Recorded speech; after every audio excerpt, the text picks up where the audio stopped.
मान लीजिए जो कपड़े अभी पहने जा रहे हैं, जो खाना खाया जा रहा है और जिस घर की छत के नीचे अभी बैठा गया है, उसका 95% हिस्सा अचानक हवा में गायब हो जाए। डरावना है ना? हाँ, ये तो सोचकर ही रोंगटे खड़े हो जाते हैं। बिल्कुल। और ऐसा इसलिए क्योंकि रोजमर्रा की जिंदगी का 95% हिस्सा सीधे हमारे पैरों के नीचे की जमीन से आता है।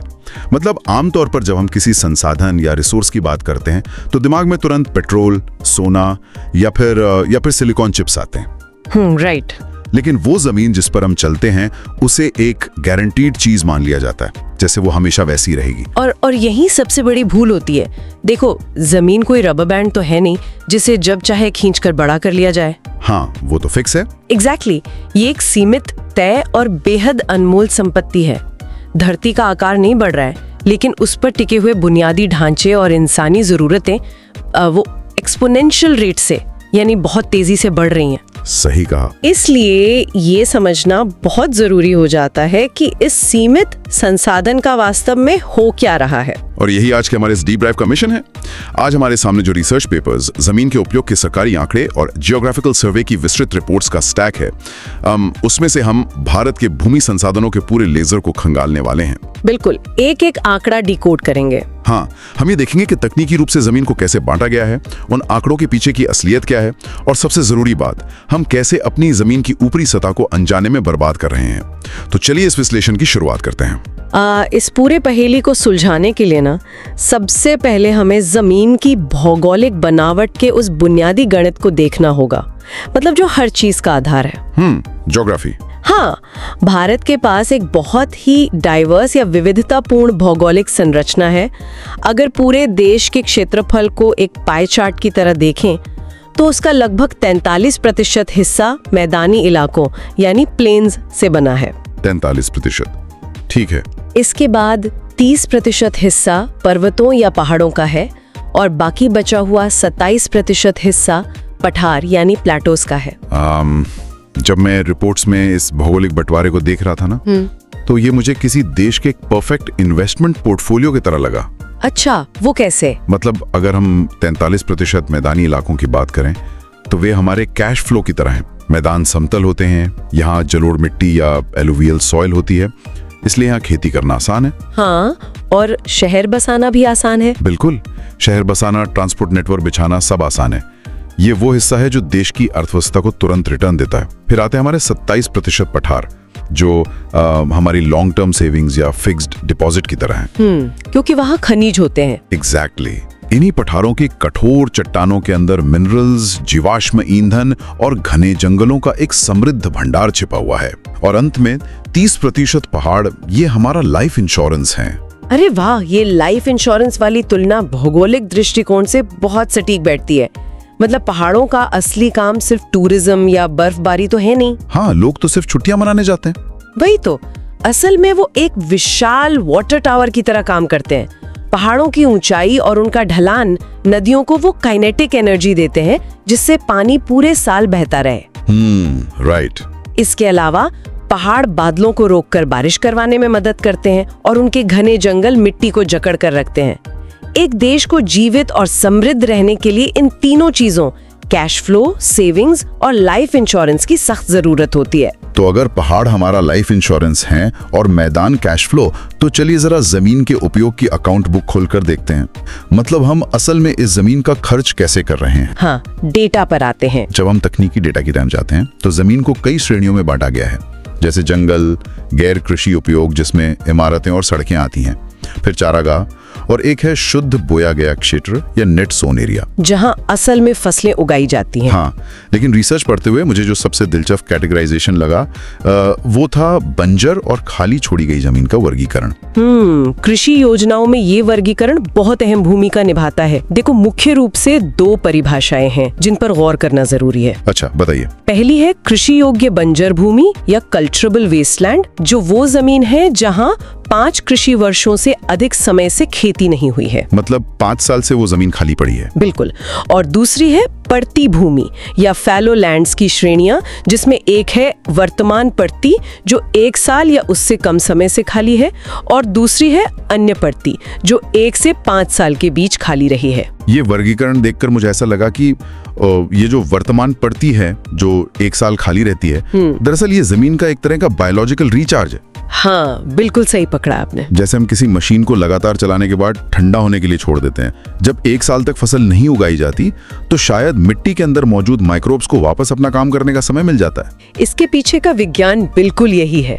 जब किसी जमीन पर लगातार खेती होती है तो फसलें मिट्टी से नाइट्रोजन, फास्फोरस और पोटेशियम जैसे जरूरी पोषक तत्वों को तेजी से खींच लेती हैं। जाहिर है मिट्टी थक जाती होगी। हाँ, तो जब जमीन को एक सीजन या 1 साल के लिए वर्तमान परती के रूप में खाली छोड़ दिया जाता है तो प्राकृतिक प्रक्रियाएं फिर से एक्टिव हो जाती हैं। हवा में मौजूद नाइट्रोजन को मिट्टी के बैक्टीरिया वापस फिक्स करने लगते हैं। ओहो, मतलब वो खुद को हील कर रही है। एग्जैक्टली। और जो पेड़ पौधों के अवशेष वहां गिरते हैं वो सड़कर ह्यूमस बनाते हैं, जिससे मिट्टी का ऑर्गेनिक लेवल वापस लौट आता है। और अगर ये ब्रेक 1 से 5 साल का हो जाए, जिसे आपने अन्य परती कहा, तो इसका मतलब है कि सिर्फ प्राकृतिक रिचार्ज से काम नहीं चल रहा है। बिल्कुल। शायद जमीन की उर्वरकता इतनी गिर चुकी है कि उसे वापस उपजाऊ बनाने के लिए किसान के पास संसाधन नहीं है।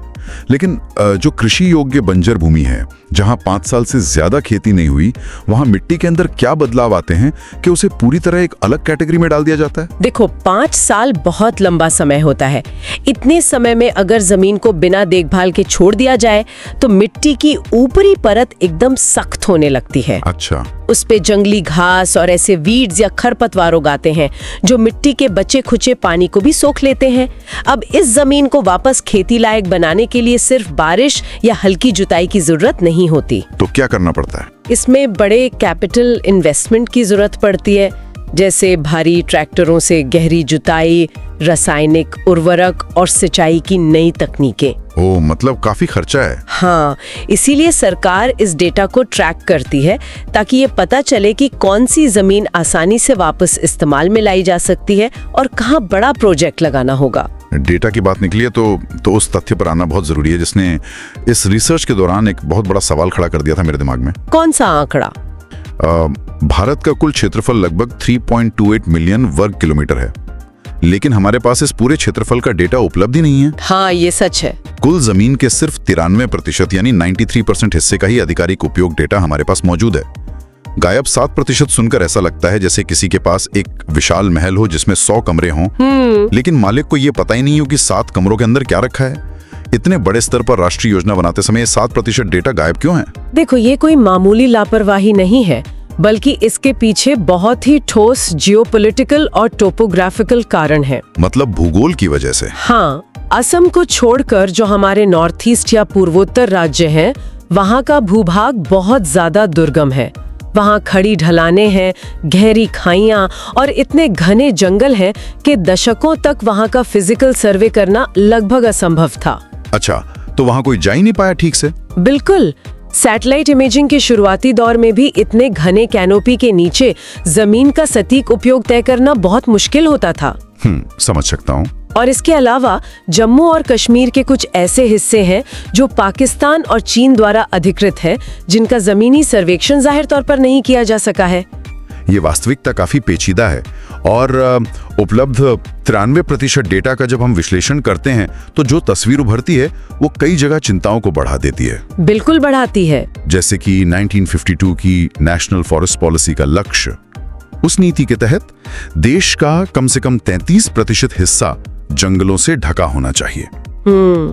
लेकिन दशकों बाद भी हम इस लक्ष्य से पीछे हैं। सवाल यह है कि ये 33% का ही जादुई आंकड़ा क्यों तय किया गया? मतलब 20 या 50% क्यों नहीं? ये 33% का आंकड़ा कोई रैंडम नंबर नहीं है। ये एक इकोलॉजिकल थ्रेशोल्ड या टिपिंग पॉइंट है। टिपिंग पॉइंट कैसे? विज्ञान कहता है कि किसी भी बड़े भूभाग में अगर 1/3 हिस्से पर जंगल हो तो वो वहाँ के हाइड्रोलॉजिकल साइकिल यानी जल चक्र को स्थिर रखने के लिए पर्याप्त होते हैं। अच्छा। जंगल स्पंज की तरह काम करते हैं। जब बारिश होती है तो पेड़ों की जड़ें पानी को जमीन के अंदर परकोलेट करने में यानी रिसने में मदद करती हैं, जिससे ग्राउंड वाटर रिचार्ज होता है। तो पानी जमीन में टिकता है। एग्जैक्टली। अगर जंगल का दायरा 33% से बहुत नीचे चला जाए तो बारिश का पानी तेजी से बहकर निकल जाता है, अपने साथ उपजाऊ मिट्टी भी ले जाता है और सूखा पड़ने की संभावना कई गुना बढ़ जाती है। बाप रे, ये तो बात हुई जंगलों की, लेकिन खेती की जमीन यानी जो शुद्ध बोया गया क्षेत्र है, उसके आंकड़ों में भी एक बहुत बड़ा असंतुलन है। हाँ, नेट सोन एरिया में बहुत डिस्पैरिटी है। पंजाब और हरियाणा में कुल क्षेत्रफल की 80% से भी ज्यादा जमीन पर खेती होती है, 80%। जबकि अरुणाचल प्रदेश, मिजोरम, मणिपुर और अंडमान निकोबार में यह आंकड़ा 10% से भी कम है। भारत का औसत लगभग 54% बैठता है। इस असंतुलन को हम फिर से उसी भौगोलिक पोर्टफोलियो से जोड़ सकते हैं जिसकी हमने शुरुआत में बात की थी, वो कैश फ्लो वाले मैदान। बिल्कुल। पंजाब और हरियाणा जलोढ़ मैदान है। वहाँ की जमीन एकदम समतल है, मिट्टी हजारों सालों से नदियों द्वारा लाई गई गाद से बनी है और सिंचाई का तंत्र स्थापित करना बहुत आसान है। तो वहाँ खेती करना सबसे ज्यादा फायदेमंद है। हाँ, दूसरी तरफ अरुणाचल या मिजोरम की जमीन पहाड़ी है। वहाँ 80% जमीन पर खेती करने का मतलब होगा जंगलों को पूरी तरह से खत्म कर देना और पहाड़ों को काट देना, जो कि एक बड़ी आपदा होगी। एग्जैक्टली। पर्यावरणीय दृष्टि से वो एक तबाही होगी। लेकिन जिस 54% जमीन पर हम खेती कर पा रहे हैं या जिस जमीन पर हमारे उद्योग टिके हैं, वहाँ एक खामोश संकट मंडरा रहा है, और वो है लैंड डिग्रेडेशन, यानी जमीन का क्षरण। हाँ, ये सबसे चिंताजनक बात है। और ये इस डीप डाइव का सबसे गंभीर पहलू भी है। जब हम अलग अलग राज्यों के डेटा को ओवरलैप करते हैं तो ये साफ दिखता है कि जमीन एक ही तरीके से खराब नहीं हो रही है। मतलब हर राज्य ने अपनी जमीन को बर्बाद करने का एक अलग तरीका ढूंढ लिया है, और इसके कारण सीधे तौर पर हमारी ही गतिविधियों से जुड़े हैं। सबसे पहले हम माइनिंग या खनन की बात करते हैं। हाँ, जो खदानें होती है। बिल्कुल। झारखंड, छत्तीसगढ़, मध्य प्रदेश और उड़ीसा जैसे राज्यों में खदानों के कारण भारी डिग्रेडेशन हुआ है। खनन का मतलब सिर्फ जमीन में गड्ढा करना नहीं है। तो और क्या होता है उसमें? जब ओपन कास्ट माइनिंग होती है तो सबसे पहले ऊपरी सतह की मिट्टी यानी टॉप सॉइल को हटाया जाता है। ये वो मिट्टी है जिसे बनने में हजारों साल लगे थे। ओहो। खदान का काम खत्म होने के बाद अक्सर उस मलबे को और गहरे खड्डों को ऐसे ही खुला छोड़ दिया जाता है। इससे न सिर्फ वो जमीन हमेशा के लिए बंजर हो जाती है, बल्कि उस इलाके का ग्राउंड वाटर लेवल भी बुरी तरह टूट जाता है। ये तो बहुत भयानक है। और जहाँ खदानें नहीं है वहाँ दूसरे तरह के दबाव हैं। रिपोर्ट्स के मुताबिक गुजरात, राजस्थान, मध्य प्रदेश और महाराष्ट्र में अत्यधिक चराई या ओवरग्रेजिंग एक बहुत बड़ा कारण है। ये समझ में आता है कि जानवर घास खा जाते हैं, जिससे जमीन की सुरक्षा परत हट जाती है और हवा उसे उड़ा ले जाती है। लेकिन मुझे लगता है कि इसका एक फिजिकल कारण भी है। हाँ, बिल्कुल है। जब हजारों मवेशी लगातार एक ही जमीन पर चलते हैं तो उनके खुर एक हथौड़े की तरह काम करते हैं, जो मिट्टी को दबाकर एकदम सख्त बना देते हैं। ये एक बहुत ही अहम बिंदु उठाया आपने। इसे विज्ञान में सॉइल कॉम्पैक्शन कहते हैं। Soil compaction? हाँ, जब मवेशियों के खुरों से मिट्टी लगातार दबती है तो मिट्टी के कणों के बीच के जो छोटे छोटे खाली स्थान या पोर्स होते हैं जिनमें हवा और पानी जमा रहता है, वो बंद हो जाते हैं। मतलब मिट्टी सांस नहीं ले पाती? एग्जैक्टली। मिट्टी एक कठोर परत में बदल जाती है। अब जब बारिश होती है तो पानी जमीन के अंदर नहीं जा पाता, बल्कि सतह से तेजी से बह जाता है और अपने साथ बची खुची उपजाऊ मिट्टी भी ले जाता है। लेकिन इन सब के बीच जो कारण मुझे सबसे अजीब और कॉन्ट्राडिक्टरी लगा, वो था पंजाब, हरियाणा और पश्चिमी उत्तर प्रदेश का डेटा। अच्छा, वो क्यों? इन राज्यों में जमीन के क्षरण का मुख्य कारण बताया गया है अत्यधिक सिंचाई, यानी ओवर इरिगेशन। मतलब पानी जो सूखी जमीन को जिंदा करता है, वही पानी ज्यादा होने पर मिट्टी के अपने रसायन को बिगाड़ रहा है। ऐसा कैसे हो सकता है कि खेतों को ज्यादा पानी देने से जमीन बंजर हो जाए? ये विरोधाभास विज्ञान के एक बहुत ही दिलचस्प सिद्धांत पर काम करता है, जिसे कैपिलरी एक्शन या केशिका क्रिया कहते हैं। कैपिलरी एक्शन, ये कैसे काम करता है? देखो, जब खेतों में जरूरत से ज्यादा पानी भर दिया जाता है और पानी निकलने की सही व्यवस्था यानी ड्रेनेज नहीं होती, तो वाटर लॉगिंग की स्थिति बन जाती है। मतलब जमीन में पानी भर जाता है। हाँ, इससे जमीन के नीचे का जल स्तर ऊपर आ जाता है। अब जमीन के नीचे पानी में कई तरह के खनिज और नमक घुले होते हैं। कैपिलरी एक्शन के कारण ये नमकीन पानी मिट्टी की ऊपरी सतह तक खिंचाता है। और फिर जब तेज धूप में वो पानी भाप बनकर उड़ जाता है। बिल्कुल, पानी तो इवेपोरेट हो जा रहा है, लेकिन वो नमक जमीन की सतह पर एक सफेद कठोर परत के रूप में पीछे छूट जाता है। ओहो, मतलब जमीन के ऊपर नमक की चादर बिछ जाती है। हाँ, और इस प्रक्रिया को मिट्टी का लवणीकरण या सैलिनाइजेशन कहते हैं। नमक की ये परत मिट्टी की उर्वरता को पूरी तरह से नष्ट कर देती है, क्योंकि पौधों की जड़ें इतनी नमकीन और अल्कलाइन मिट्टी से पानी नहीं खींच पाती। वाकई? हाँ, इसी वजह से वो अतिरिक्त पानी एक धीमे जहर का काम करता है। ये वाकई एक अजीब स्थिति है। पानी का जहर बन जाना इस बात का सबूत है कि हम संसाधनों को सिर्फ इस्तेमाल नहीं कर रहे, उन्हें निचोड़ रहे हैं। सही कहा आपने। और सिर्फ खेती ही नहीं, उद्योग भी इस दौड़ में पीछे नहीं है। सीमेंट और सिरामिक उद्योगों से निकलने वाली धूल जमीन को भारी नुकसान पहुंचा रही है। इंडस्ट्रियल डस्ट का मैकेनिज्म भी काफी हद तक उसी सॉइल कॉम्पैक्शन जैसा ही परिणाम देता है जिसकी हमने अभी बात की थी। वो कैसे? सीमेंट उद्योग के लिए जब चूना पत्थर को पीसा जाता है या सिरेमिक उद्योग में पत्थरों को तोड़ा जाता है, तो हवा में भारी मात्रा में बारीक धूल उड़ती है। अच्छा। ये धूल धीरे धीरे आसपास की जमीन पर बैठ जाती है। जब इस पर ओस या हल्की नमी गिरती है, तो ये धूल जमकर एक अभेद्य क्रस्ट या कठोर परत बना लेती है। इस सरफेस सीलिंग के कारण भारी बारिश का पानी भी मिट्टी के अंदर रिस कर नहीं जा पाता। मतलब जमीन की नमी सोखने की क्षमता खत्म हो जाती है। बिल्कुल खत्म हो जाती है। मतलब चाहे वो खनन में ऊपरी मिट्टी हटाना हो, मवेशियों के खुरों से जमीन का दबना हो, ज्यादा पानी से नमक का ऊपर आना हो, या औद्योगिक धूल का क्रस्ट बनाना हो, हम चारों तरफ से अपनी जमीन के प्राकृतिक छिद्रों और उसकी सांस लेने की क्षमता को खत्म कर रहे हैं। और इसके साथ ही उद्योगों से निकलने वाले रासायनिक कचरे को बिना ट्रीटमेंट के नदियों और जमीन पर छोड़ना स्थिति को और भी जहरीला बना रहा है। भारी धातुएं वगैरह। हाँ, हेवी मेटल्स मिट्टी के पूरे इकोसिस्टम को तबाह कर रहे हैं। पर जमीन को बर्बाद कर सकते हैं, तो विज्ञान और प्रकृति के पास इसे ठीक करने के तरीके भी तो होंगे। समाधान क्या है? समाधान बिल्कुल मौजूद है, और वे जमीन के बिगड़ी हुए मैकेनिज्म को रिवर्स करने पर आधारित है। सबसे कारगर तरीका है वनीकरण, यानी एफॉरेस्टेशन। पेड़ लगाना? हाँ, जब हम भारी संख्या में पेड़ लगाते हैं, तो पेड़ों की जड़ें कंक्रीट में लगे लोहे के सरियों की तरह काम करती हैं। वो मिट्टी के कणों को मजबूती से जकड़ लेती हैं। बहुत बढ़िया एनालॉजी है ये। और इसके अलावा पेड़ों से गिरने वाले पत्ते जमीन पर एक कुशन बनाते हैं, जो बारिश की बूंदों के सीधे प्रहार से मिट्टी को कटने से बचाता है और सड़कर वापस ह्यूमस बनाता है। एक और तकनीक जिसका जिक्र रिपोर्ट्स में बार बार है, वो है रक्षक मेखला या शेल्टर बेल्ट्स। जहां तक मैं समझ पा रहा हूँ, ये हवा के लिए एक तरह का स्पीड ब्रेकर का काम करते हैं। हाँ बिल्कुल। जिसे खेतों के किनारे पेड़ों की एक दीवार लगा दी जाए, जो तेज हवा की एरोडायनेमिक्स को तोड़ देती है, ताकि उपजाऊ मिट्टी उड़ ना सके। आपने एकदम सही तरीके से इसे डिकोड किया। जब तेज हवा एक खुले मैदान से गुजरती है, तो उसकी गति लगातार बढ़ती है, लेकिन जब वो पेड़ों की कतार से टकराती है, तो विंड शेयर कम हो जाता है और हवा की गति टूट जाती है। अच्छा, तो हवा कमजोर पड़ जाती है। हाँ, इसके कारण हवा जमीन की सतह से वो घर्षण पैदा नहीं कर पाती जो मिट्टी को उड़ा ले जाता है। इसी तरह का एक और समाधान रेगिस्तानी इलाकों के लिए भी है, जहाँ रेत के टीले लगातार आगे बढ़ते रहते हैं, सैंड ड्यून्स। हाँ, हवा के साथ रेत के टीले आगे खिसकते हैं और उपजाऊ जमीन को ढक लेते हैं।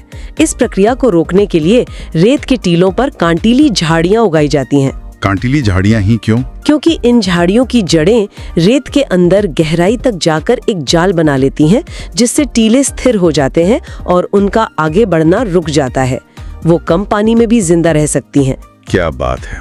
और जहां तक औद्योगिक कचरे की बात है, तो समाधान जाहिर तौर पर कड़े नियम और तकनीक है। बिल्कुल। रसायनों को सीधे पर्यावरण में छोड़ने से पहले उनका सही तरीके से ट्रीटमेंट होना चाहिए, जैसे उनके पीएच लेवल को न्यूट्रलाइज करना और भारी धातुओं को फिल्टर करना। तो मतलब अगर सही रणनीति और उसे जमीनी स्तर पर लागू करने की इच्छा शक्ति हो, तो जमीन के क्षरण को काफी हद तक धीमा किया जा सकता है। हाँ, और बंजर जमीन को भी वापस जीवित किया जा सकता है। इस डीप ड्राइव को समेटने का वक्त आ गया है। आज के इस विश्लेषण से ये बिल्कुल साफ हो गया है कि भारत का 43% मैदानी इलाका महज एक जमीन का टुकड़ा नहीं, बल्कि हमारी अर्थव्यवस्था की रीढ़ है। बिल्कुल सही कहा। हमने उन मैकेनिज्म्स को समझा कि कैसे 54% शुद्ध बोए गए क्षेत्र पर खेती होती है, और कैसे खनन, मवेशी, कारखानों की धूल और अत्यधिक सिंचाई के कारण पैदा हुआ कैपिलरी एक्शन इस सीमित संसाधन को लगातार खोखला कर रहा है। देखो, जमीन एक जीता जागता तंत्र है, कोई निर्जीव वस्तु नहीं। अगर हम इसके काम करने के वैज्ञानिक तरीकों का सम्मान करेंगे, तो ही ये हमारी बढ़ती जरूरतों को पूरा कर पाएगी, वरना परिणाम बहुत गंभीर होंगे। इस डीप डाइव को खत्म करने से पहले एक बहुत ही गहरे सवाल पर विचार करने की जरूरत है।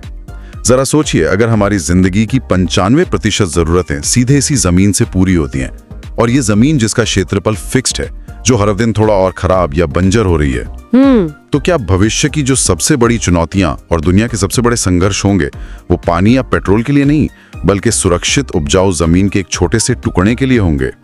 इस शांत कर देने वाले विचार के साथ आज के इस विश्लेषण को यहीं विराम देते हैं। ये वाकई एक ऐसा सवाल है जो हमारे अस्तित्व की बुनियाद पर चोट करता है। तो इसी के साथ अपने पैरों के नीचे की जमीन को एक नए नजरिए से देखते रहिए। मिलेंगे अगले डीप डाइव में एक नए और रोचक विषय के साथ।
हेलो दोस्तों, आज की इस बहुत ही स्पेशल और एनर्जेटिक क्लास में सबका स्वागत है। आज हम एक बहुत ही पावरफुल और इंटरैक्टिव एमसीक्यू क्विज करने वाले हैं।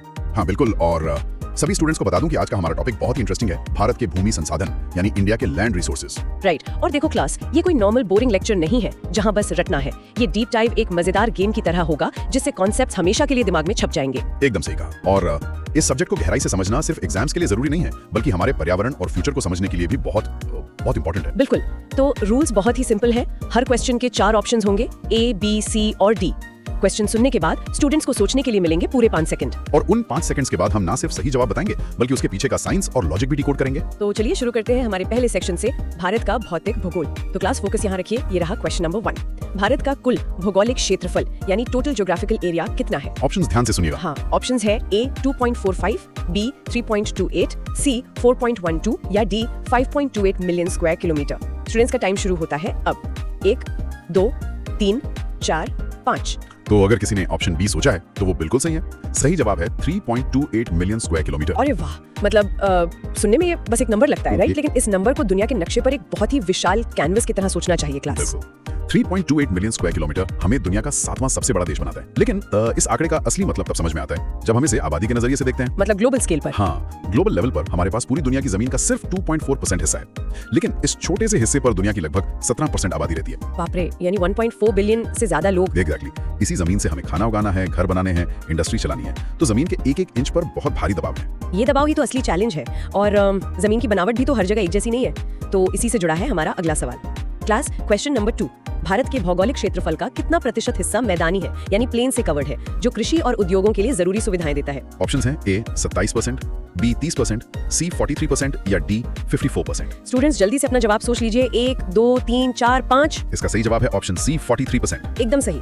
पर यहाँ एक सवाल आता है, क्या सिर्फ समतल या फ्लैट होने की वजह से ही मैदानी इलाकों को इतनी अहमियत दी जाती है? समतल होना एक बड़ा कारण तो है, पर इसके पीछे का साइंस और भी गहरा है। इन मैदानी इलाकों को नदियां बनाती हैं हिमालय से निकलने वाली नदियां अपने साथ भारी मात्रा में बारीक गाद और खनिज बहा कर लाती हैं। जिसको जलोढ़ मिट्टी या एल्यूवियल सॉइल कहते हैं। बिल्कुल, जब ये मिट्टी इन समतल मैदानों पर बिछ जाती है तो ये खेती के लिए दुनिया का सबसे बेहतरीन और उपजाऊ बेस तैयार करती है। राइट, मतलब ये सिर्फ जमीन नहीं है, पहाड़ों का लाया हुआ पोषण है। और इकोनॉमी के हिसाब से भी तो फ्लैट जमीन पर रेलवे या फैक्ट्री लगाना सस्ता पड़ता होगा ना। 100%। पहाड़ों पर जो इंफ्रास्ट्रक्चर बनाने में 10 गुना पैसा लगेगा वो यहाँ आसानी से बन जाता है। इसीलिए ये 43% हिस्सा हमारी अर्थव्यवस्था का असली इंजन रूम है। इंजन रूम, बहुत सही टर्म है। अब आगे बढ़ते हैं क्वेश्चन नंबर 3 पर। Which relief feature covers 30% of India's area and ensures the perennial flow of some rivers? Options हैं A प्लेटूज या पठार, B माउंटेन्स या पहाड़, C कोस्टल प्लेन्स या D डेजर्ट्स। क्लास टाइम शुरू होता है अब। 1 2 3 4 5। और सही जवाब है ऑप्शन बी माउंटेन्स यानी पहाड़। अगर यहाँ तक किसी ने 3 में से 3 सही किए हैं तो क्लास बहुत शानदार काम कर रही है। अच्छा, पहाड़ों की बात करें तो मैं पहाड़ों को एक विशाल प्राकृतिक वाटर टैंक की तरह देखती हूँ जो पूरे साल नदियों को पानी देता है। अरे वाह, ये एनालॉजी बहुत ही सटीक है। हिमालय जैसे ऊंचे पहाड़ सिर्फ पत्थर के ढेर नहीं है, उनके ग्लेशियर्स में करोड़ों लीटर मीठा पानी बर्फ के रूप में सेव्ड रहता है। और जब गर्मियों में मैदानों में बारिश नहीं होती तो यही बर्फ पिघलकर गंगा और यमुना जैसी नदियों में पानी का बहाव बनाए रखती है, जिसे पेरेनियल फ्लो कहते हैं। बिल्कुल, सोचिए अगर ये 30% पहाड़ ना हो तो वो 43% मैदान पूरी तरह से ठप हो जाएंगे। सब कुछ एक इकोलॉजिकल बैलेंस पर टिका है। सब कुछ कनेक्टेड है, राइट? तो पहाड़ों से अब सीधा खेती की जमीन की ओर चलते हैं हमारे सेक्शन 2 में, जहां हम लैंड यूज कैटेगरीज को समझेंगे। Class question number 4। In land utilisation what is agricultural land left uncultivated for more than 5 agricultural years called? Options हैं A current fallow, B net sown area, C grazing land या D culturable waste land. सभी students अपना जवाब lock करें। 1 2 3 4 5। और सही जवाब है option D culturable waste land. रुकिए, इस टर्म में जो ये वेस्ट वर्ड है मुझे इस पे थोड़ा ऑब्जेक्शन है। क्या वेस्ट कहने का मतलब ये है कि ये जमीन हमेशा के लिए बेकार हो गई है? ये बहुत ही कॉमन डाउट है, पर शब्दों पर ध्यान दें। इसके आगे कल्चरेबल भी लगा है। वेस्ट का मतलब ये नहीं कि जमीन परमानेंटली बंजर हो चुकी है, इसका बस ये मतलब है कि पिछले 5 सालों से वहाँ किसी वजह से खेती नहीं हो पाई है। अच्छा, मतलब शायद पानी की कमी हो गई हो या किसानों के पास रिसोर्सेज ना हो। एग्जैक्टली। अगर हम मॉडर्न फार्मिंग टेक्नोलॉजी यूज करें, सही इरिगेशन और फर्टिलाइजर्स का इस्तेमाल करें तो इस जमीन को वापस उपजाऊ बनाया जा सकता है। ये फ्यूचर के लिए एक रिजर्व है। ओह, समझ गए।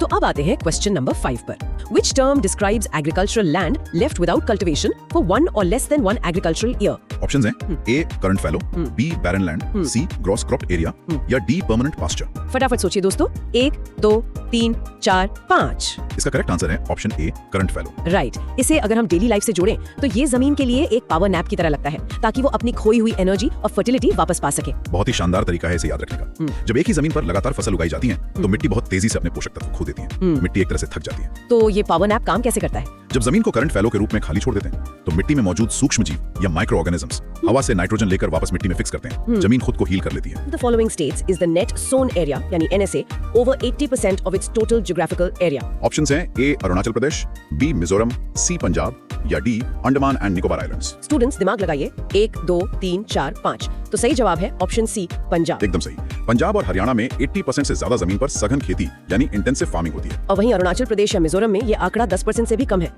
एक ही देश में इतना बड़ा कॉन्ट्रास्ट। इसके पीछे का रीजन है वहाँ का भूगोल और ग्रीन रेवोल्यूशन। नॉर्थ ईस्ट में पहाड़ और घने जंगल हैं, समतल जमीन की कमी है। पर पंजाब में तो समतल मैदान है, उपजाऊ जलोढ़ मिट्टी है और नदियों का नेटवर्क है। बिल्कुल। और जब हाई यील्डिंग बीज आए तो वहाँ के किसानों ने ज्यादा से ज्यादा जमीन को खेती में लगा दिया। पर इसका एक बहुत बड़ा नुकसान भी है। अत्यधिक उपयोग से जमीन पर भारी दबाव पड़ता है। हाँ, और इसी दबाव से इकोलॉजिकल इम्बैलेंस होता है, जो हमें हमारे सेक्शन 3 की तरफ ले जाता है, पारिस्थितिक संतुलन और भूमि क्षरण। तो क्लास क्वेश्चन नंबर 7 ध्यान से सुनिए। According to the National Forest Policy of 1952, what is the desired percentage of forest cover for ecological balance? Options हैं A 15%, B 25%, C 33% या D 45%। स्टूडेंट्स का टाइम शुरू होता है अब। 1 2 3 4 5। सही आंसर है ऑप्शन C 33%। सिर्फ 33%? मतलब मुझे थोड़ी हैरानी हो रही है। अगर एनवायरनमेंट बचाना इतना ही जरूरी है तो आधा यानी 50% जंगल क्यों नहीं तय कर दिया गया? ये तो बहुत ही लॉजिकल सवाल है। पर 1952 में पॉलिसी बनाने वाले एक्सपर्ट्स ने इंसान और पर्यावरण दोनों का बैलेंस देखा था। हमारे पास इतनी बड़ी आबादी है, उसे खिलाने के लिए खेत चाहिए, रहने के लिए शहर चाहिए। ओह, तो अगर 50% जमीन जंगल बन जाती तो विकास के लिए जगह ही नहीं बचती। बिल्कुल। 33% एक इकोलॉजिकल स्वीट स्पॉट है। यह हमारे पर्यावरण को शुद्ध रखने और क्लाइमेट को बैलेंस करने के लिए काफी है, और बाकी 67% हिस्सा हम इंसानी जरूरतों के लिए इस्तेमाल कर सकते हैं। ये तो एक परफेक्ट साइंटिफिक समझौता था। पर हम इंसान कहाँ समझौते मानते हैं? हम लालच में जमीन को बर्बाद कर रहे हैं। इसी से जुड़ा है question number 8। Mining and quarrying have caused severe deforestation and land degradation primarily in which of these states? Options है A Gujarat, B Jharkhand, C Haryana या D पंजाब। दोस्तों जल्दी से सोचिए। 1 2 3 4 5। इसका सही जवाब है option B Jharkhand. Right. Jharkhand, Orissa जैसे राज्यों में खनिजों का बहुत बड़ा भंडार है, पर माइनिंग की वजह से वहाँ की जमीन पूरी तरह से बर्बाद हो रही है। हाँ, इसे अर्थशास्त्र में संसाधनों का श्राप या रिसोर्स कर्स कहते हैं। ओपन कास्ट माइनिंग के लिए सबसे पहले घने जंगल काटे जाते हैं, फिर भारी मशीनों से जमीन की सबसे उपजाऊ परत यानी टॉप सॉइल को हटा दिया जाता है। जो टॉप सॉइल बनने में प्रकृति को सैकड़ों साल लगते हैं। एग्जैक्टली, उसे कुछ घंटों में नष्ट कर देते हैं। और सबसे बड़ी बात यह है कि माइनिंग के बाद उन गहरी खाइयों को ऐसे ही खुला छोड़ देते हैं, वो जमीन पूरी तरह मृत हो जाती है। बहुत ही खतरनाक स्थिति है। माइनिंग का असर तो समझ आ गया, अब पंजाब वापस चलते हैं। Class question number 9। Over irrigation is primarily responsible for land degradation due to water logging and soil salinity in which state? Options हैं A Rajasthan, B Maharashtra, C Punjab या D Odisha. Time starts now. 1 2 3 4 5। तो सही जवाब है ऑप्शन सी, पंजाब। एकदम सही। अरे रुकिए एक सेकंड। क्वेश्चन 6 में हमने देखा था कि पंजाब में 80% जमीन पर खेती होती है और अब वही अतिरिक्त सिंचाई और पानी जमीन को खारा बनाकर बर्बाद कर रहा है। ये तो बहुत बड़ी विडंबना है। बहुत ही शानदार तरीके से डॉट्स कनेक्ट किए हैं। ये एक क्लासिक केस स्टडी है कि कैसे अत्यधिक उपयोग विनाशकारी हो सकता है। जब खेतों में जरूरत से ज्यादा पानी भर दिया जाता है तो उसे वाटर लॉगिंग कहते हैं। पर पानी से जमीन खारी या सलाइन कैसे हो जाती है? पानी में तो नमक नहीं होता ना? पानी में नहीं होता, लेकिन जमीन के बहुत नीचे प्राकृतिक रूप से नमक मौजूद होता है। यहाँ कैपिलरी एक्शन काम करता है। हाँ, कैपिलरी एक्शन। जैसे हम पेपर टॉवल को पानी में डुबाते हैं तो पानी ऊपर चढ़ने लगता है। एग्जैक्टली। जब जमीन में पानी भरा रहता है तो गहराई में मौजूद नमक पानी में घुलकर ऊपर सतह की ओर आ जाता है। ओह, और फिर जब तेज धूप में वो पानी इवेपोरेट हो जाता है तो नमक वहीं रह जाता होगा। बिल्कुल, वो घुला हुआ नमक जमीन की सबसे ऊपरी परत पर एक सफेद चादर की तरह जम जाता है। पौधों की जड़ें सांस नहीं ले पाती और वो अत्यधिक उपजाऊ जमीन पूरी तरह से बंजर हो जाती है। मतलब पानी जो जीवन देता है वही जमीन का दम घोट देता है। सच में किसी भी चीज की अति बुरी होती है। खैर क्लास, अब हम आखिरी सेक्शन पर आते हैं, संरक्षण के उपाय। क्योंकि प्रॉब्लम्स हैं तो सॉल्यूशंस भी हैं। बिल्कुल, विज्ञान से ही समाधान निकलते हैं। तो ये रहा हमारा लास्ट सवाल, question number 10। Which of the following is an effective conservation measure used to stabilize sand dunes in arid areas? Options हैं A planting shelter belts, B growing thorny bushes, C over irrigation या D quarrying. Last 5 seconds class. 1 2 3 4 5। और सही जवाब है option B growing thorny bushes. Right. Rajasthan जैसे सूखे इलाकों में उड़ती हुई रेत को रोकने के लिए ये कांटेदार झाड़ियां उगाई जाती हैं। मैं तो इन झाड़ियों की तुलना रेगिस्तान के वीर सैनिकों से करती हूँ, जो बॉर्डर पर खड़े होकर रेत को आगे बढ़ने से रोकते हैं। बहुत ही ब्यूटीफुल इमेजिनरी है। अगर इस रेत को ना रोका जाए तो ये उड़कर उपजाऊ खेतों को भी रेगिस्तान बना देगी, जिसे डेजर्टिफिकेशन कहते हैं। तो ये छोटी सी झाड़ियां इतने बड़े रेगिस्तान को कैसे रोकती हैं? इन झाड़ियों की असली ताकत जमीन के नीचे होती है। पानी की तलाश में इनकी जड़ें बहुत गहराई तक और चारों तरफ फैल जाती हैं और ये जड़ें उस उड़ती हुई रेत को एक मजबूत जाल की तरह जकड़ लेती हैं। मतलब जड़ें रेत के कणों को आपस में चिपका देती हैं, जिससे हवा उन्हें उड़ा नहीं पाती। बिल्कुल, इससे वो अस्थिर रेत के टीले एक ही जगह पे स्टेबलाइज हो जाते हैं। प्रकृति का सिस्टम यूज करके ही प्रकृति को बचाया जा रहा है। अमेजिंग। तो स्टूडेंट्स नीचे कमेंट करके ईमानदारी से बताएं कि कुल 10 में से कितने जवाब सही हुए। मुझे पूरी उम्मीद है कि सबने बहुत अच्छा परफॉर्म किया होगा। जिन भी स्टूडेंट्स ने अंत तक क्विज में हिस्सा लिया, यू गाइज आर अमेजिंग। बिल्कुल, पर अब क्लास खत्म करने से पहले मैं एक बहुत ही गहरा विचार सबके सामने रखना चाहता हूँ। आज हमने 1952 की फॉरेस्ट पॉलिसी पढ़ी, लैंड यूज को समझा, लेकिन जरा सोचिए क्या हुआ? जिस तेजी से क्लाइमेट चेंज हो रहा है और हमारी आबादी बढ़ रही है, आज से 50 साल बाद भारत का ये लैंड यूज मैप कैसा दिखेगा? क्या भविष्य में हमारे पास खेती के लिए पर्याप्त जमीन बचेगी? बाप रे, 50 साल बाद? हाँ। क्या हमें हवा में या बड़ी बिल्डिंग्स में वर्टिकल फार्मिंग करनी पड़ेगी, या शायद हमारा भोजन खेतों के बजाय सीधे लैब्स में उगाया जाएगा? ये तो सच में रोंगटे खड़े कर देने वाला सवाल है। ये सिर्फ भूगोल नहीं, हमारे वजूद का सवाल है। क्लास इस पर जरूर सोचिएगा। तो अगर सभी स्टूडेंट्स को ये एमसीक्यू क्लास और डीप डाइव पसंद आई है तो इसे लाइक और शेयर जरूर करें। और आगे के ऐसे ही ज्ञानवर्धक सेशंस के लिए सब्सक्राइब करना बिल्कुल ना भूलें। राइट। मिलते हैं अगली क्लास में एक नए टॉपिक के साथ। तब तक के लिए पर्यावरण को समझें और सुरक्षित रहें। Bye bye. सभी को अलविदा, अपना ख्याल रखिएगा।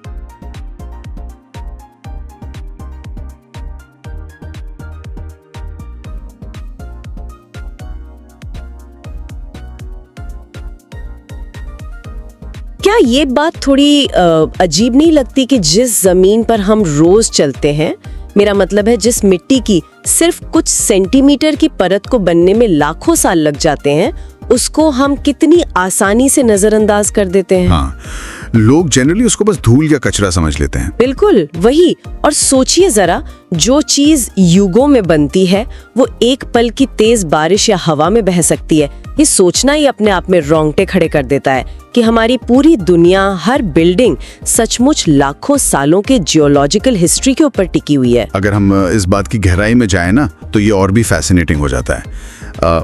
देखिए, मिट्टी कोई बेजान चीज या सिर्फ खनिजों का ढेर नहीं है। अच्छा, तो फिर क्या है ये एग्जैक्टली? ये एक पूरी तरह से लिविंग इकोसिस्टम है, यानी एक ऐसी जीवित प्रणाली जिसमें माइक्रो ऑर्गेनिजम्स, मिनरल्स, पानी, हवा और सड़ते हुए ऑर्गेनिक मैटर लगातार एक दूसरे के साथ रिएक्ट कर रहे हैं। मतलब एक बहुत ही कॉम्प्लेक्स केमिकल फैक्ट्री चल रही है जमीन के नीचे। बिल्कुल। और इस फैक्ट्री में क्लाइमेट, बेस रॉक्स, वहाँ के पेड़ पौधे और सबसे बड़ा फैक्टर वक्त। ये चारों जब लाखों साल तक एक साथ काम करते हैं तब जाकर टॉप सॉइल की वो जीवनदायी परत बनती है। तो आज के हमारे इस डीप डाइव का मेन मिशन ही यही है। हम बात करेंगे इंडिया की मिट्टी के बारे में, इसके बनने का प्रोसेस, अलग अलग टाइप्स, कैसे ये इतनी तेजी से बर्बाद हो रही है और सबसे इम्पोर्टेंट, इसको बचाने का साइंस क्या कहता है। हाँ, ये विषय बहुत ही क्रिटिकल है आज के समय में। तो जब मैं इन सोर्सेज को पढ़ रही थी तो मुझे मिट्टी की जो प्रोफाइल है ना, वो किसी लेयर्ड केक की तरह लगी। Layered cake? हाँ, ये एनालॉजी काफी सटीक बैठती है यहाँ पर, है ना। देखिए, केक के सबसे नीचे होती है एकदम हार्ड अनवेदर्ड पेरेंट रॉक, फिर उसके ऊपर थोड़ी टूटी हुई चट्टानें या सबस्ट्रेटम, उसके ऊपर आती है सबसॉइल जिसमें रेत और गाद होती है, और सबसे ऊपर हमारी टॉप सॉइल जिसमें असली जीवन पनपता है। लेकिन ये केक पूरे इंडिया में एक जैसा तो नहीं है, राइट? नहीं, एकदम नहीं। इंडिया का लैंडस्केप इतना डाइवर्स है कि किसी एक तरह की मिट्टी का मिलना तो इम्पॉसिबल है। अगर आपकी केक वाली एनोलॉजी को ही आगे बढ़ाएं तो यहाँ के जियोलॉजी और क्लाइमेट ने अलग अलग तरह के रेसिपीज तैयार की हैं। ओके, तो सबसे मेन रेसिपी कौन सी है? सबसे बड़ा और इम्पोर्टेंट एग्जाम्पल एल्यूवियल सॉइल यानी जलोढ़ मिट्टी का है। हमारा पूरा नॉर्दर्न प्लेन्स उसी पर टिका हुआ है। लेकिन यहाँ एक बहुत इंटरेस्टिंग ट्विस्ट है। ट्विस्ट कैसा? नॉर्दर्न प्लेन्स में जो मिट्टी मिलती है ना, उसका जन्म वहाँ हुआ ही नहीं है। वो पूरी तरह से एक इम्पोर्टेड मिट्टी है। वेट, इम्पोर्टेड मतलब वो कहीं और से आई है? बिल्कुल। हिमालय माउंटेन्स को सोचिए जैसे एक बहुत बड़ी नेचुरल ग्राइंडिंग मशीन हो। सिंधु, गंगा और ब्रह्मपुत्र जैसी नदियां पहाड़ों को काट रही हैं और उनके छोटे छोटे टुकड़ों को बहाकर ला रही हैं। हाँ, वो उन मिनरल्स और रॉक्स को हजारों किलोमीटर दूर तक बहाकर लाती हैं और प्लेन्स में बिछा देती हैं। इसका स्केल इतना मैसिव है कि माइंड बॉगल हो जाता है। सच्ची में, मतलब सदियों से पहाड़ों का घिसना और नदियों का उन्हें प्लेन्स में बिछाना, इस पूरे साइकिल ने करोड़ों लोगों के खाने का इंतजाम किया है। वही तो।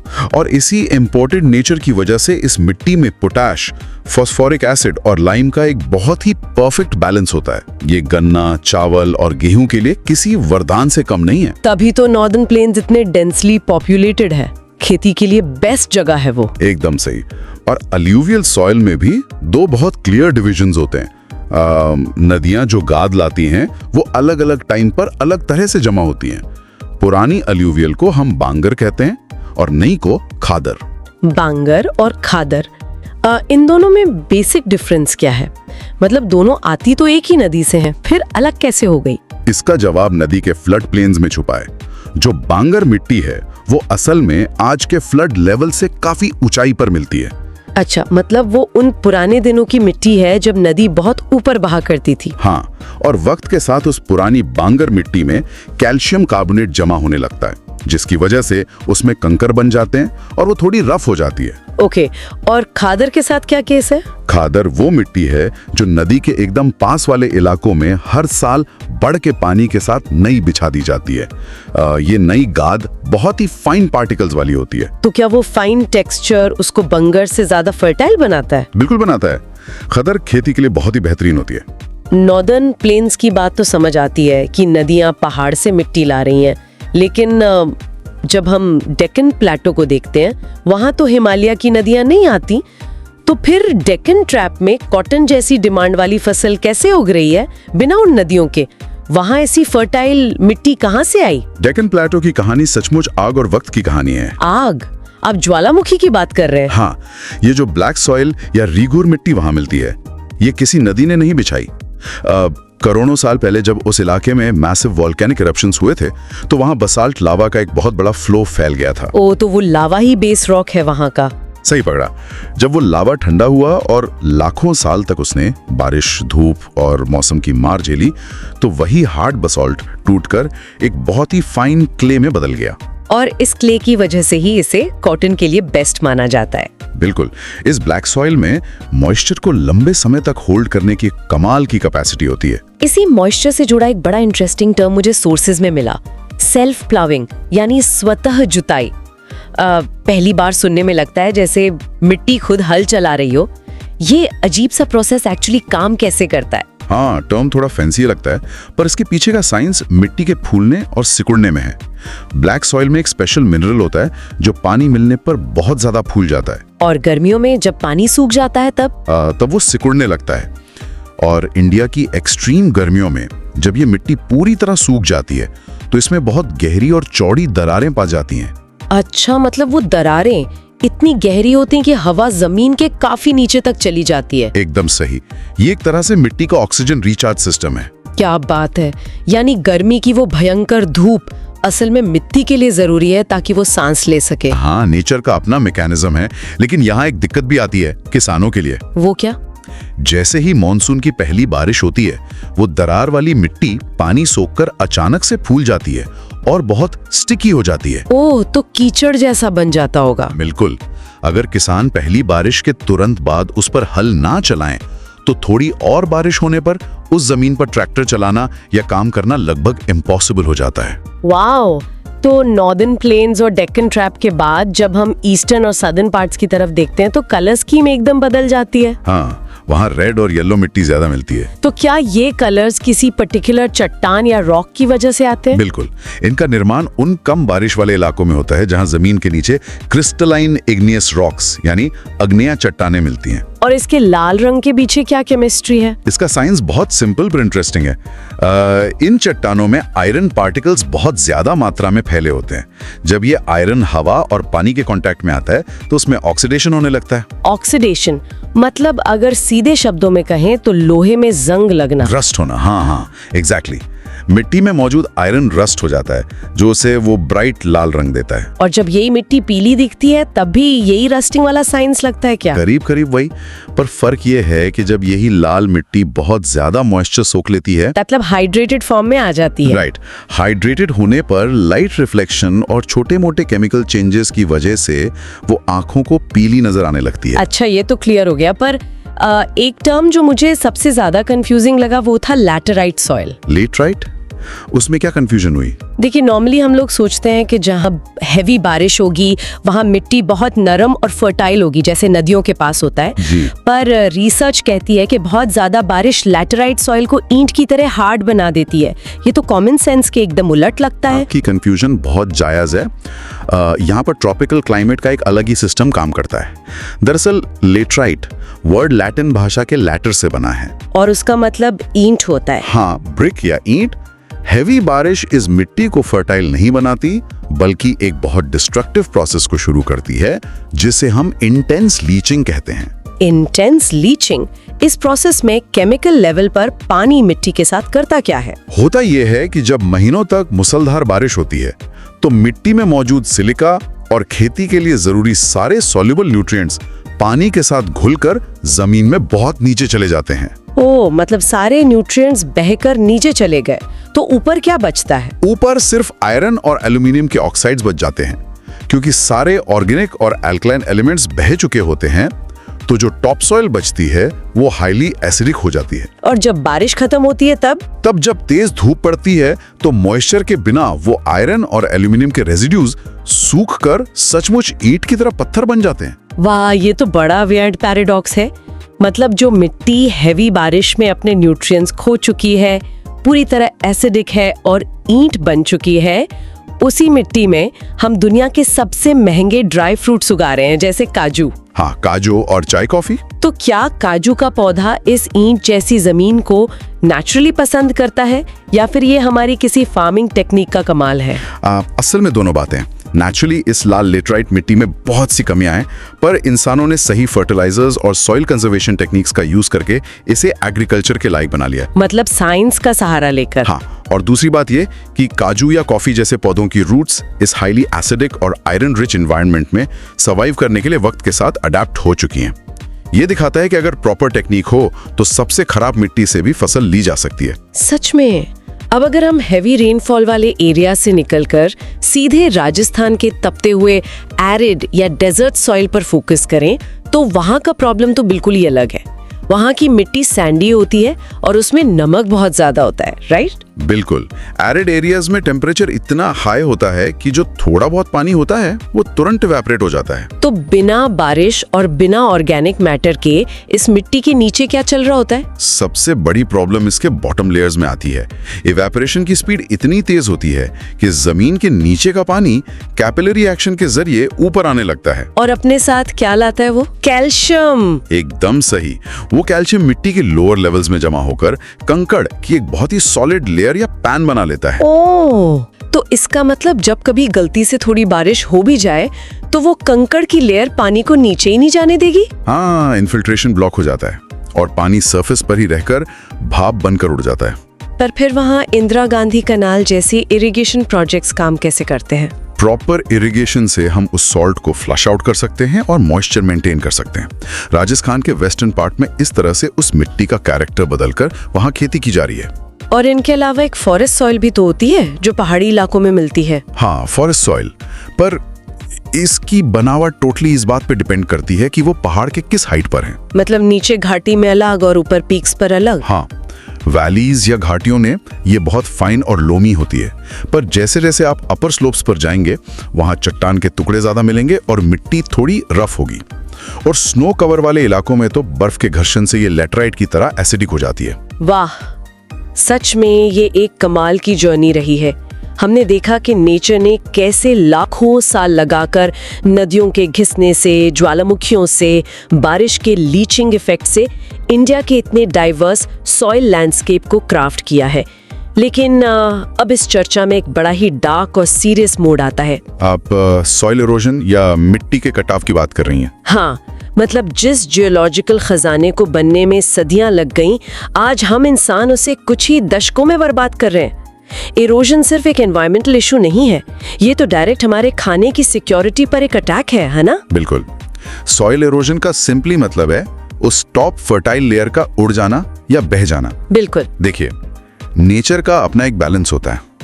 एक जंगल में मिट्टी बनती भी है और थोड़ी बहुत हवा या पानी से उड़ती भी है। दोनों में एक प्रॉपर बैलेंस होता है। पर हमने उस बैलेंस को बिगाड़ दिया है पूरी तरह।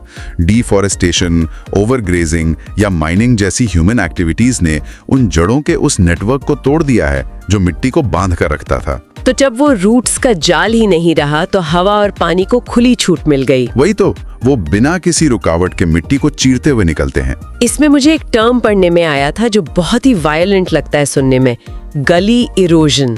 ऐसा लगता है जमीन की चीर फाड़ हो रही है। ये एक्चुअली होता भी वैसा ही है। गली इरोजन में बहता हुआ पानी सचमुच एक चाकू की तरह बिहेव करता है। चाकू की तरह? कैसे? देखिए, जब किसी ढलान पर घास या पेड़ नहीं होते तो बारिश का पानी वहां से बहुत तेजी से नीचे भागता है, और अगर वहां की मिट्टी थोड़ी नरम या क्लेई है तो वो पानी उस जमीन को गहराई तक काटता चला जाता है, जिससे बड़े बड़ी खाइयां बन जाती हैं। हाँ, डीप गलीज या नालियां बन जाती हैं। और सोचिए, जब ऐसे हजारों गलीज एक ही इलाके में बन जाए तो वो जमीन तो किसी काम की नहीं रहेगी, ना वहाँ ट्रैक्टर चलेगा ना हल। एग्जैक्टली। उसे ज्योग्राफी में बैडलैंड्स कहते हैं। चंबल बेसिन के जो फेमस बियर्ड है ना, वो इस गली इरोजन का सबसे बड़ा और डरावना एग्जाम्पल है। चंबल के बियर्ड? हाँ, उनको सोचकर तो ऐसा लगता है जैसे किसी बहुत बड़े दानव ने अपने पंजों से पूरी जमीन को खरोच दिया हो। बहुत डरावना लैंडस्केप है वो। हाँ, पर गली इरोजन कम से कम दिखता तो है, हमें उसकी तबाही नलगी आंखों से दिखाई देती है। एक दूसरा इरोजन है जो इससे भी खतरनाक है, शीट इरोजन।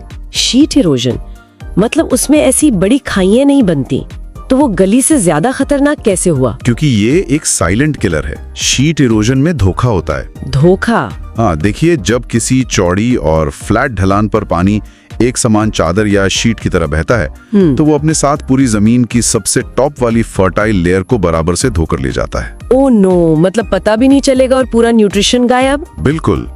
ये बहुत धीमा और इनविजिबल प्रोसेस है, पर सबसे ज्यादा नुकसान इसी में होता है, क्योंकि क्रॉप प्रोडक्शन के लिए जो सबसे जरूरी हिस्सा है वो साइलेंटली बह जाता है। पानी की ये पावर तो समझ आती है, पर सूखे इलाकों में तो तेज हवाएं भी यही करती है ना, विंड इरोजन जिसे कहते हैं। हाँ, डेजर्ट और सेमी डेजर्ट एरियाज में हवा अपने साथ ऊपरी लूज मिट्टी को उड़ाकर ले जाती है। लेकिन इन सब नेचुरल फोर्सेस से ज्यादा मुझे रिसर्च के एक और पॉइंट ने हैरान किया, डिफेक्टिव फार्मिंग मेथड्स। मतलब जो इंसान मिट्टी से ही अपना खाना निकाल रहा है, वही किसान गलत तरीके से हल चलाकर अपने ही खेत को बर्बाद कर रहा है। ये तो बड़ी ट्रैजिक बात है। खेती में ऐसी क्या गलती हो रही है? Sad but true. Mostly lack of awareness की वजह से ऐसा होता है। आप एक स्टीप स्लोप या ढलान इमेजिन कीजिए। ठीक है।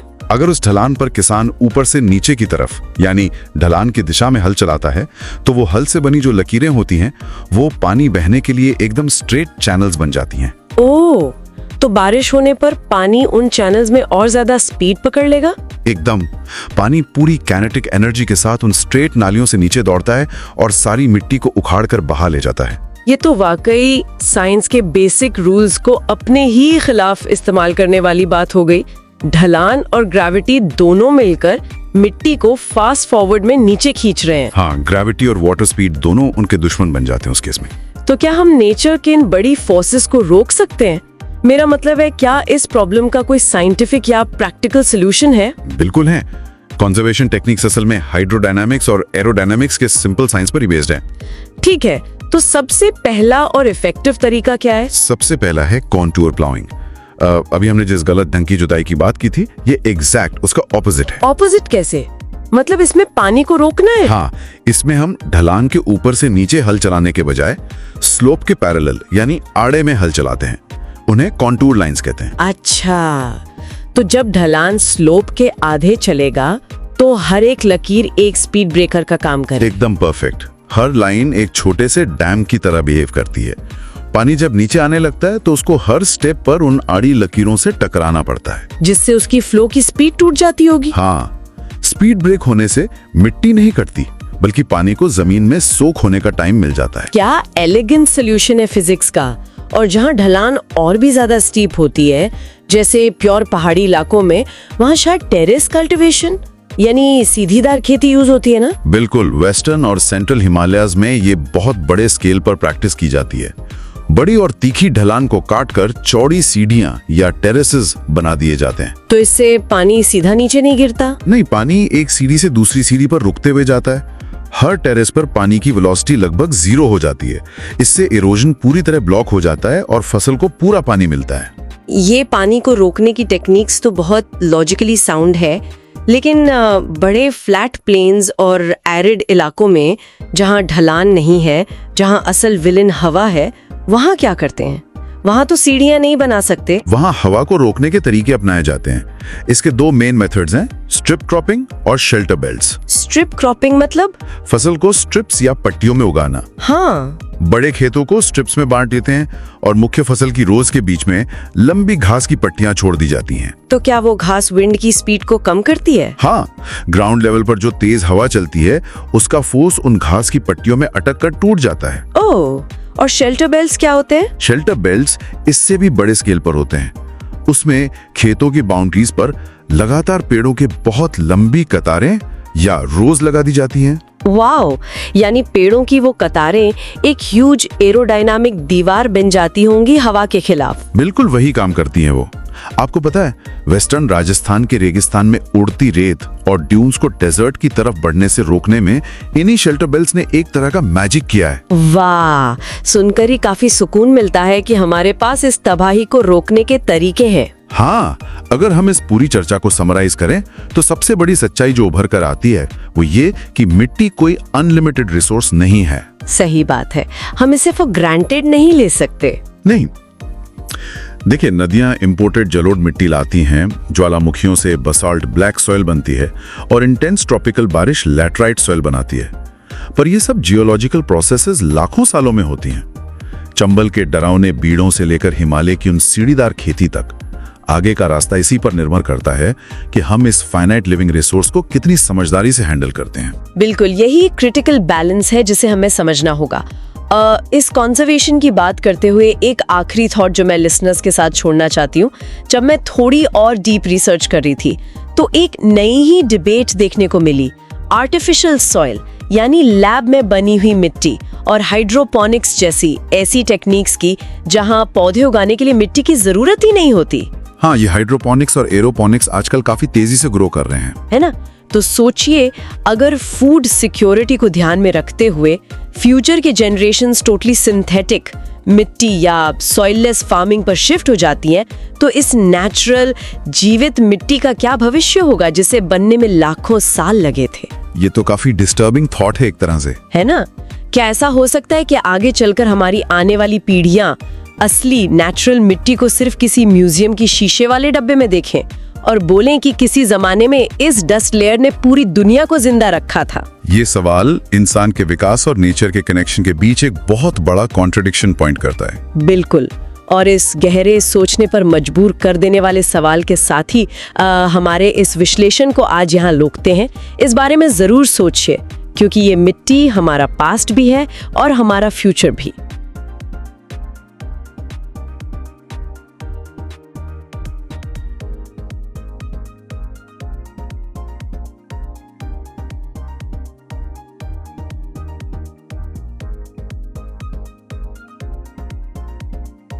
क्लास, जरा सोचिए कि हमारे पैरों के ठीक नीचे एक पूरा का पूरा इकोसिस्टम है।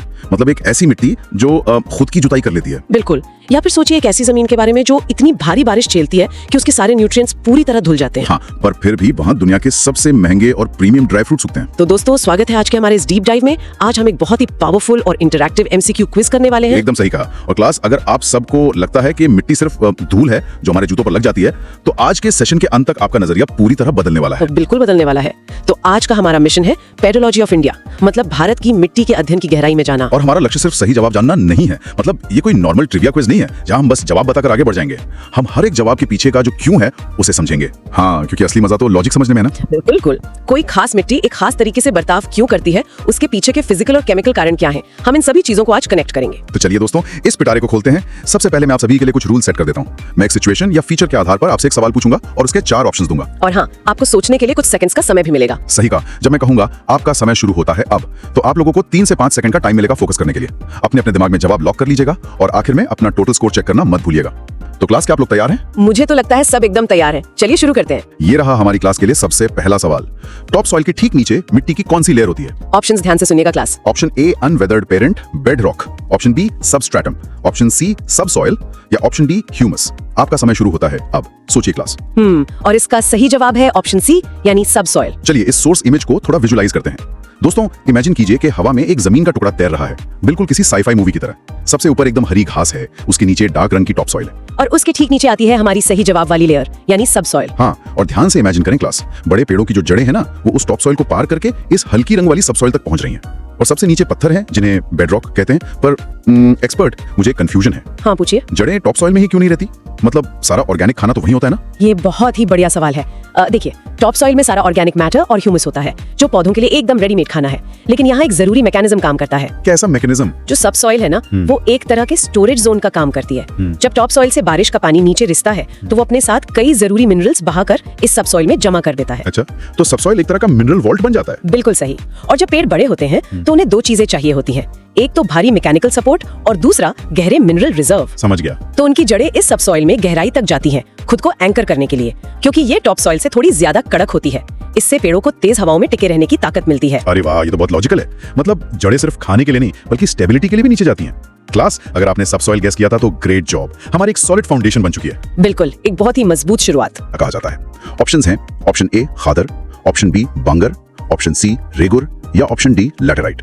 आपका समय शुरू होता है अब। दिमाग दौड़ाइए दोस्तों, और इसका सही जवाब है ऑप्शन बी बांगर। चलिए इस सीन को भी पेंट करते हैं। आप सब दोस्तों को इमेजिन करना है एकदम हरे भरे धान के खेत, जिनके बीच में पानी के छोटे छोटे चैनल बह रहे हैं। एकदम सही विजुअल है। लेकिन यार, मैं यहाँ एक चीज समझना चाहता हूँ। एल्यूवियल मिट्टी तो नदियां अपने फ्लड प्लेन में लाती है ना, तो ये पुरानी एल्यूवियल मिट्टी का क्या कॉन्सेप्ट है? और सबसे बड़ी बात, ये कंकर आखिर आते कहां से मिट्टी में? अच्छा, अगर हम इसे नदियों के रास्ता बदलने वाले जियोलॉजिकल शिफ्ट से जोड़ें, तो ये बहुत ही दिलचस्प हो जाता है। नदियां हजारों सालों में अपना रास्ता थोड़ा थोड़ा बदलती रहती हैं। हाँ, वो तो है। तो जो नई मिट्टी हर साल करंट फ्लड प्लेन में ताजा जमा होती है, उसे हम खादर कहते हैं। ये बहुत ही फाइन और उपजाऊ होती है। ठीक है, नई वाली खादर होगी। लेकिन बांगर वो मिट्टी है जो पुराने यानी एंशिएंट फ्लड प्लेन का हिस्सा थी। ये आज के नदी के लेवल से थोड़ी ऊंचाई पर होती है, जहां अब हर साल बाढ़ का पानी नहीं पहुंचता। समझ गया। तो बांगर बेसिकली पुरानी नदी के डिपॉजिट्स हैं जो अब ऊंचाई पर हैं। पर उनमें कंकड़ क्यों बन गया? ओह, एक लंबे समय के दौरान जब इस ऊंचाई वाली मिट्टी में पानी के रिसने और भाप बनने की साइकिल बार बार रिपीट होती है, तो नेचुरली जमीन के अंदर कैल्शियम कार्बोनेट जमा होने लगता है। अच्छा, तो वो इवेपोरेशन की वजह से होता है? बिल्कुल, वो धीरे धीरे वे सॉलिड टुकड़ों का रूप ले लेता है जिसे लोकल भाषा में कंकड़ कहा जाता है। तो बेसिकली समय और धूप ने मिट्टी के अंदर छोटे छोटे पत्थर बना दिए। एक सेकंड, अगर उसमें इतने सारे कंकड़ हैं तो क्या ये खेती के लिए खराब है? हम हरे भरे धान की खेतों की इमेज क्यों देख रहे हैं फिर? देखिए, ये एकदम फाइन खादर मिट्टी के मुकाबले थोड़ी कम उपजाऊ जरूर होती है। इसका टेक्सचर थोड़ा खुरदुरा हो जाता है, लेकिन हमें ये याद रखना होगा कि ये बेस लेवल पर एलुवियल मिट्टी ही है। मतलब मिनरल्स तो हैं इसमें। हाँ, इसका मिनरल बेस बहुत रिच होता है। मॉडर्न फार्मिंग टेक्निक और सही फर्टिलाइजर का इस्तेमाल करने से ये मिट्टी बहुत ज्यादा प्रोडक्टिव रहती है, बिल्कुल उन हरे भरे खेतों की तरह जिन्हें हमने इमेजिन किया था। फैंटास्टिक, नेचर और इंसानी मेहनत का परफेक्ट कॉम्बिनेशन। अगर आप लोगों का आंसर बांगर था तो आप लोग इस क्विज में आग लगा रहे हैं। Keep it up. बहुत बढ़िया क्लास। अब दोस्तों, इन हरे भरे खेतों से निकलकर एक ऐसी जगह चलते हैं जहां की मिट्टी अपना काम खुद करना जानती है। क्लास बहुत ध्यान से सुनिएगा। ये मेरा फेवरेट टॉपिक है। कौन सी मिट्टी अपनी सेल्फ प्लाउइंग यानी खुद की जुताई करने की क्षमता के लिए जानी जाती है, जिसमें गर्म मौसम के दौरान गहरी दरारें पड़ जाती हैं? आपके ऑप्शंस हैं option A forest soil, option B arid soil, option C black soil या ऑप्शन डी येलो सॉइल। समय शुरू होता है, अब अपना जवाब लॉक करें दोस्तों। तो इसका सही जवाब है ऑप्शन सी ब्लैक सॉइल यानी काली मिट्टी। यहाँ पर चीजें थोड़ी ड्रामेटिक हो जाती हैं। इमेजिन कीजिए एक ऐसा विजुअल जो टूटे हुए शीशे जैसा लग रहा है। एकदम डार्क काले रंग की सूखी जमीन है और उसमें बहुत गहरी और चौड़ी दरारें पड़ी हुई हैं। एकदम सही पिक्चर है। जमीन के सच में ज्योमेट्रिक टुकड़े बन गए। ये तो ऐसा लग रहा है जैसे गर्मियों में जब हमें बहुत गर्मी लगती है तो हम अपनी जैकेट खोल देते हैं ताकि हवा अंदर आ सके। क्या ब्लैक सॉइल भी हवा लेने के लिए खुद को ऐसे ही ओपन कर रही है? क्लास, हमें इस जैकेट वाली एनालॉजी से थोड़ा सावधान रहना होगा। जमीन जानबूझकर ऐसा कुछ नहीं करती है। एक जैकेट को हम खुद सोच समझ कर खोलते हैं। अच्छा, तो फिर ये क्या है? यहाँ जो हो रहा है वो नमी कम होने की वजह से होने वाला एक प्योर फिजिकल रिएक्शन है। जैकेट की जगह एक गीले क्ले वाले स्पंज के बारे में सोचिए। स्पंज, वो कैसे काम करता है? ब्लैक सॉइल में एक बहुत ही खास तरह का क्ले मिनरल होता है। जब बारिश के मौसम में इसमें पानी जाता है तो ये मिट्टी फिजिकली फूल जाती है, स्वेल हो जाती है और बहुत ही चिपचिपी बन जाती है। हाँ, काली मिट्टी बारिश में बहुत कीचड़ जैसी हो जाती है। बिल्कुल, लेकिन जैसे ही भयंकर गर्मी और सूखा मौसम आता है, टॉप लेयर से नमी बहुत तेजी से भाप बनकर उड़ जाती है। तब मिट्टी बहुत जोर से सिकुड़ती है, यानी श्रिंक होती है। ओहो। और इसी सिकुड़ने के टेंशन से जमीन सचमुच फट जाती है, जिससे वो बड़ी बड़ी और गहरी दरारें बनती हैं। तो ये एक्सपेंशन और कॉन्ट्रैक्शन का सिंपल फिजिक्स है। ये जैकेट खोलना नहीं बल्कि स्पंज का तेजी से सिकुड़ना है। पर उससे जुताई यानी प्लाउइंग का क्या कनेक्शन हुआ? यही तो इस प्रोसेस का सबसे ब्रिलियंट हिस्सा है। नॉर्मली किसानों को औजारों से खेत की गहरी जुताई करनी पड़ती है ताकि मिट्टी पलटे और हवा जड़ों तक पहुंचे। हाँ, ट्रैक्टर से करते हैं। लेकिन ब्लैक सॉइल में जब वो विशाल दरारें बनती हैं, तो बाहर की ऑक्सीजन नेचुरली उन गहरी दरारों के जरिए जमीन की निचली लेयर्स तक चली जाती है। मिट्टी को नेचुरली हवा मिल जाती है, इसीलिए इसे सेल्फ प्लाउइंग कहते हैं। Mind blown. नेचर का फिजिक्स उसकी बायोलॉजी को सपोर्ट कर रहा है। क्लास, अगर आप सबने ब्लैक सॉइल चुना था तो एक्सेलेंट जॉब। आप लोग कोर कॉन्सेप्ट्स को बहुत गहराई से पकड़ रहे हैं। एकदम से। चलिए इस काली मिट्टी के फिजिकल रिएक्शन से आगे बढ़ते हैं और एक दूसरी रंग बिरंगी मिट्टी के केमिकल रहस्य को सुलझाते हैं। तैयार हैं? अगला सवाल भी बहुत दिलचस्प है। रेड सॉइल यानी लाल मिट्टी का रंग लाल क्यों होता है? ऑप्शंस हैं ऑप्शन ए ह्यूमस की ज्यादा मात्रा, ऑप्शन बी इग्नियस रॉक्स में आयरन का डिफ्यूजन, ऑप्शन सी भारी बारिश से इंटेंस लीचिंग या ऑप्शन डी कैल्शियम नोड्यूल्स की मौजूदगी। आपका समय शुरू होता है अब। केमिकली सोचिए क्लास। और इसका सही जवाब है ऑप्शन बी इग्नियस रॉक्स में आयरन का डिफ्यूजन। क्लास, उस इमेज को अपने दिमाग में लाइए। किसी ने अपने दोनों हाथों में एकदम ब्राइट लाल और भूरे रंग की मिट्टी उठाई हुई है। ये मिट्टी काफी भुरभुरी मतलब क्रम्बली लग रही है। हाँ, बिल्कुल ऐसी ही दिखती है। पर मैं इसका सोर्स नहीं समझ पा रहा हूँ। इग्नियस रॉक्स तो बेसिकली ठंडा हुआ लावा होते हैं ना, और वो बहुत कड़क होते हैं। तो वो पत्थर भुरभुरी लाल मिट्टी में कैसे बदल गए? मेरा दिमाग तुरंत लोहे पर लगने वाले जंग की तरफ जा रहा है। और आपका दिमाग एकदम सही दिशा में जा रहा है। यहाँ मिट्टी के बनने का सबसे बेसिक प्रोसेस सामने आता है। हजारों सालों में मिट्टी चट्टानों के टूटने से ही बनती है। अच्छा। जो क्रिस्टलाइन इग्नियस रॉक्स होते हैं, उनके स्ट्रक्चर के अंदर नेचुरली आयरन यानी लोहे के मिनरल्स फंसे होते हैं। ओके, तो लोहा पहले से उन पत्थरों के अंदर बंद है। हाँ, हजारों सालों के दौरान तापमान बदलने, हवा और पानी की वजह से इन सख्त चट्टानों में छोटे छोटे फ्रैक्चर्स आ जाते हैं। पानी धीरे धीरे अंदर रिसता है और चट्टान को तोड़कर छोटे पार्टिकल्स में बदल देता है। यानी पत्थर चूरा होने लगता है। बिल्कुल। और जब ये वेदरिंग होती है तो अंदर फंसा हुआ आयरन बाहर निकलता है और उसका डिफ्यूजन होता है। मतलब वो नई बन रही मिट्टी के कणों में चारों तरफ फैल जाता है। तो आयरन मिट्टी में फैल गया। हाँ, पर ये लाल रंग अभी भी क्यों आया? वो होता है ऑक्सीडेशन की वजह से। जब ये फैला हुआ आयरन बाहर की हवा और पानी के संपर्क में आता है, बिल्कुल वैसे ही जैसे बारिश में छोड़ी गई साइकिल में जंग लग जाता है, तो केमिकली वो ऑक्सीडाइज हो जाता है। ओहो। ये आयरन ऑक्साइड ही पूरी मिट्टी को वो लाल या कभी कभी भूरा रंग देता है। सच कहूं तो ये लिटरली जंग लगी हुई चट्टान की धूल है। जंग लगी हुई चट्टान की धूल। क्या गजब तरीके से समझाया आपने। अगर आप लोगों ने ऑप्शन बी लॉक किया था तो फैंटास्टिक जॉब दोस्तों। दिखने में ये लाल मिट्टी बहुत खूबसूरत होती है। हाँ, बहुत सुंदर लगती है। लेकिन जरा सोचिए, अगर इस ब्राइट रेड मिट्टी वाले इलाके पर एकदम भारी ट्रॉपिकल बारिश हो जाए तो क्या असर होगा? क्लास, अगला सवाल इसी पर है। ध्यान दें क्लास। लैटेराइट मिट्टी किस खास एनवायरमेंटल प्रोसेस के नतीजे में बनती है? ऑप्शंस हैं ऑप्शन ए ज्वालामुखी का लावा बहना, ऑप्शन बी भारी बारिश के कारण इंटेंस लीचिंग, ऑप्शन सी नदियों द्वारा मिट्टी जमा करना या ऑप्शन डी रेगिस्तान में हवा से कटाव। आपका समय शुरू होता है अब। एक्सट्रीम मौसम के बारे में सोचिए। तो इसका करेक्ट आंसर है ऑप्शन बी भारी बारिश के कारण इंटेंस लीचिंग। दोस्तों चलिए एक बहुत ही एक्सट्रीम मौसम को विजुलाइज करते हैं। घने पेड़ों के बीच एकदम मूसलाधार ट्रॉपिकल बारिश हो रही है और जमीन पर ईंटों जैसा एकदम रफ डार्क रेड रास्ता बना हुआ है जिस पर पानी बहुत तेजी से बह रहा है। ये लीचिंग क्या बला है? जब भारी बारिश जमीन से टकराती है तो ये मैकेनिज्म कैसे काम करता है? लीचिंग को समझना बहुत जरूरी है। इसे आसानी से समझने के लिए सोचिए कि आप फिल्टर कॉफी बना रहे हैं। अच्छा, कॉफी। हाँ, आप कॉफी पाउडर के ऊपर गर्म पानी डालते हैं। पानी धीरे धीरे उस पाउडर से गुजरता है और सारे जरूरी फ्लेवर्स और ऑयल्स को अपने साथ घोलकर नीचे कप में ले आता है। बिल्कुल, और हमारी कॉफी तैयार हो जाती है। और ऊपर फिल्टर में क्या बचता है? सिर्फ बेकार, बिना टेस्ट वाला वेस्ट पाउडर। वाओ, तो यहाँ नेचर में भारी ट्रॉपिकल बारिश का पानी वही कॉफी वाला गर्म पानी है। एकदम सही पकड़े।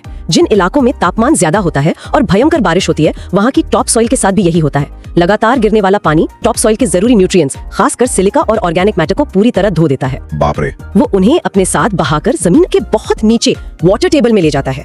इसी भयंकर तरीके से धुल जाने के प्रोसेस को लीचिंग कहते हैं। एक सेकंड, अगर सिलिका और न्यूट्रिएंट्स धुल गए तो ऊपर जमीन पर क्या बचा? वो चीजें जो पानी में आसानी से नहीं घुलती, यानी आयरन ऑक्साइड और एल्यूमिनियम।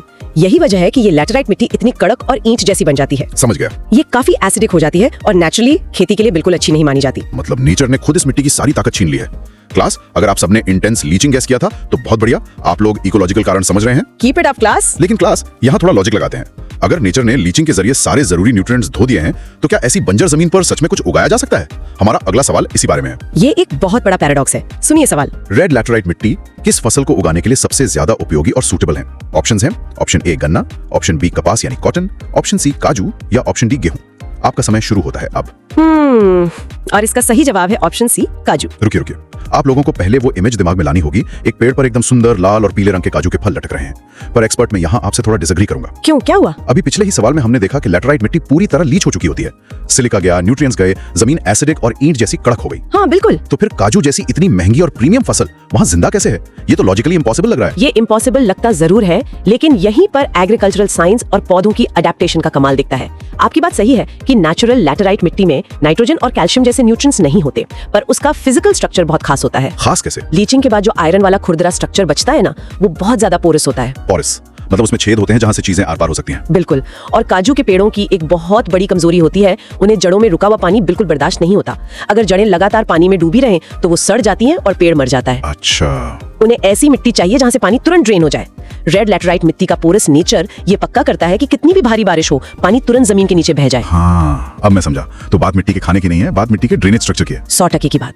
और हालांकि नेचुरल मिट्टी में न्यूट्रिएंट्स कम होते हैं, पर अगर किसान इस पोरस मिट्टी में सही मात्रा में फर्टिलाइजर और खाद डालें तो ये काजू के लिए कमाल का काम करती है। मतलब इंसानी दिमाग और नेचर का टीम वर्क। हाँ, तमिलनाडु, आंध्र प्रदेश और केरल जैसे राज्यों में किसानों ने इसी खराब मिट्टी को सही देखभाल से काजू के बागानों के गोल्ड माइन में बदल दिया है। ये तो सच में इंस्पायरिंग है यार। मिट्टी जिसे बारिश ने धोकर बेकार कर दिया था, वो सही साइंस से प्रीमियम ड्राई फ्रूट दे रही है। क्लास, अगर आप लोगों ने काजू करेक्ट मार्क किया तो आपके लिए जोरदार तालियां। बहुत उम्दा क्लास। तो अभी तक हमने भारी बारिश वाले इलाके देखे, अब गियर बदलते हैं और चलते हैं एक एकदम सूखे पर्यावरण की तरफ। तैयार हैं? एकदम। कौन सी मिट्टी लाल से भूरे रंग की होती है, बनावट में रेतीली होती है और नेचर में बहुत ज्यादा खारी यानी सलाइन होती है?